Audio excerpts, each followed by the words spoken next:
हाँ बच्चों, हम पढ़ रहे थे क्रिया, और क्रिया में रचना या संरचना के आधार पर 3 क्रियाएं हो चुकी थी, जिसमें पूर्वकालिक क्रिया हो गई थी, यौगिक क्रिया हो गई थी और एक प्रेरणार्थ क्रिया हो गई थी।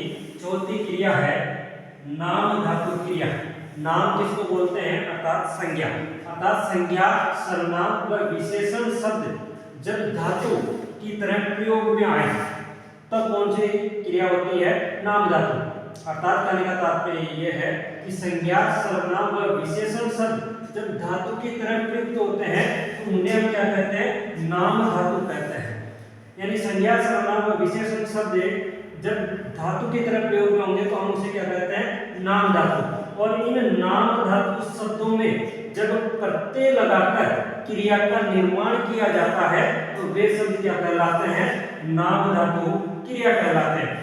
यानी जो नाम धातु है उन शब्दों में जब हम प्रत्यय लगाकर क्रिया का निर्माण करते हैं, कहने का अगर सीधा सिंपल तरीके में और समझें तो संज्ञा, सर्वनाम व विशेषण शब्दों के अंत में आना और इयाना, एक तो आना और इयाना प्रत्यय लगाकर हम किसका निर्माण करते हैं? नाम धातु क्रिया का निर्माण करते हैं। यानी संज्ञा, सर्वनाम व विशेषण जो शब्द है जब धातु की तरह प्रयोग में होंगे तो वो क्या कहलाएगी? नाम धातु। और इन नाम धातु शब्दों में जब प्रत्यय लगाकर हम क्रिया का निर्माण करेंगे तो वो क्या कहलाएगी? नाम धातु क्रिया। कहने का तात्पर्य है कि संज्ञा, सर्वनाम व विशेषण शब्दों के अंत में आना और इयाना प्रत्यय लगाकर हम किसका निर्माण करते हैं? नाम धातु क्रिया का।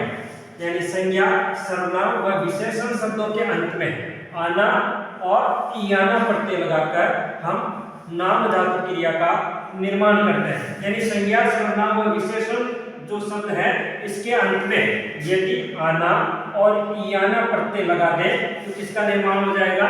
नाम धातु क्रिया का निर्माण हो जाएगा। जैसे सुका शब्द क्या है? एक विशेषण है। सुका शब्द क्या है? विशेषण है। इसके अंत में यदि आना प्रत्यय लगा दें तो नाम धातु क्रिया क्या बन जाती है? सुकाना। जैसे अपना एक सर्वनाम शब्द है और इसके अंत में यदि हम आना प्रत्यय लगाते हैं तो क्या बन जाता है?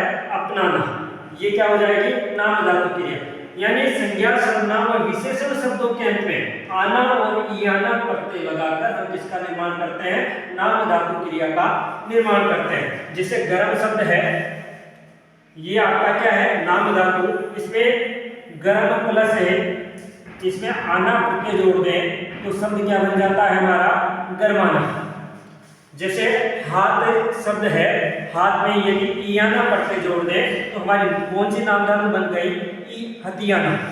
जैसे बात मूल शब्द है, इसमें यदि इयाना प्रत्यय जोड़ दें तो नाम धातु क्रिया बन जाएगी बतियाना। कहने का तात्पर्य यही है कि संज्ञा, सर्वनाम व विशेषण शब्दों के अंत में यदि आना और इयाना प्रत्यय लग करके आता है या जुड़ता है तो वो कौन सी क्रिया कहलाएगी?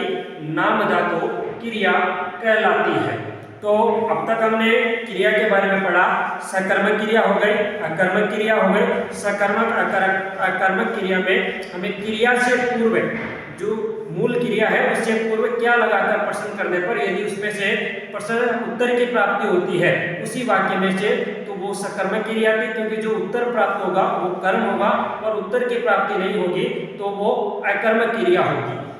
उसके बाद में हमने धातु पढ़ी कि धातुओं के 2 रूप होते हैं, एक तो जो मूल धातु है और एक यौगिक धातु है।